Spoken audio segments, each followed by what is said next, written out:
Breaking news చూస్తున్నాం. BRS party రాష్ట్రంలో అల్లర్లకు పక్కా plan చేసిందని ప్రభుత్వ విప్ ఆది శ్రీనివాస్ సంచలన వ్యాఖ్యలు చేశారు. ఒకవేళ బీఆర్ఎస్ వర్కింగ్ ప్రెసిడెంట్ కేటీఆర్ను అరెస్టు చేస్తే ఆ పార్టీ రాష్ట్ర వ్యాప్తంగా అల్లర్లకు కుట్ర చేసిందని ఆయన కామెంట్స్ చేశారు. ఇందుకు ప్రతి నియోజకవర్గానికి ₹1 కోటి చొప్పున డబ్బు ఇప్పటికే ముట్ట చెప్పిందని ఆరోపించారు. అల్లర్లలో భాగంగా ఆర్టీసీ బస్సులు, ప్రభుత్వ ఆస్తులను తగలబెట్టేందుకు ప్లాన్ చేస్తున్నారన్నారు.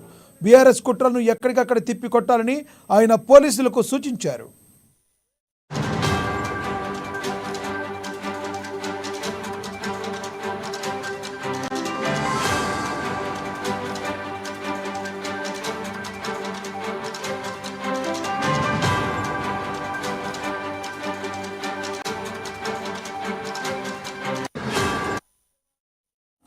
బీఆర్ఎస్ పార్టీ రాష్ట్రంలో అల్లర్లకు పక్కా ప్లాన్ చేస్తుందని ప్రభుత్వ విప్ ఆది శ్రీనివాస్ సంచలన వ్యాఖ్యలు చేశారు.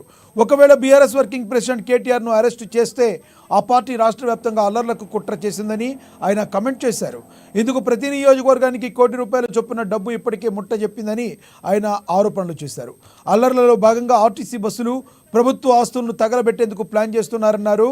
బీఆర్ఎస్ కుట్రలను ఎక్కడికక్కడ తిప్పి కొట్టాలని ఆయన పోలీసులకు సూచించారు.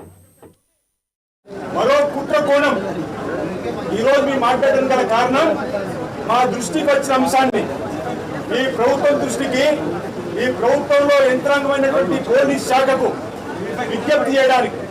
ఈరోజు కేటీఆర్ గారి ఆత్మ, కేటీఆర్ గారి బినామీ వేలుకుంట శ్రీధర్ అనబడే ఆయన ఆత్మ, ఆయన బినామీ ఏం చెప్తున్నాడంటే, తెలంగాణలో ఉన్నటువంటి అన్ని నియోజకవర్గాలకు ఒకవేళ ఏసీబీ వాళ్ళు కేటీఆర్ ను అరెస్ట్ చేస్తే ఎక్కడికక్కడ కృత్రిమంగా ఉద్యమాలు, దాడులు చేస్తూ, ప్రభుత్వాలు దగ్ధం చేస్తూ ఆ బస్సులను కాల్చమని చెప్పండి ఆదేశం ఇవ్వడానికి నియోజకవర్గానికి ₹1 కోటి చొప్పున సుమారు ₹100 కోట్ల పంపించేటువంటి కార్యక్రమం చేసినట్టుగా విశ్వనీయంగా వచ్చినటువంటి సమాచారం మేరకు ఈ ప్రభుత్వానికి కొన్ని నియోజకవర్గాలు పంపించారు, కొన్ని నియోజకవర్గాలు బయలుదేరినాయి, ఇంకా కొన్ని నియోజకవర్గాలు ఇవ్వడానికి కోసం చేస్తున్న ప్రయత్నం మా దృష్టికి వచ్చింది. కాబట్టి ఎక్కడికక్కడ పిలుపునిస్తున్న కాంగ్రెస్ పార్టీ శ్రేణులకు, నాయకులకు, కార్యకర్తలకు ఎక్కడికక్కడ జాగ్రత్తగా ఉండి వారి యొక్క దాడు నుంచి ప్రజల్ని, ప్రభుత్వ ఆస్తుల్ని కాపాడుకునే ప్రయత్నం.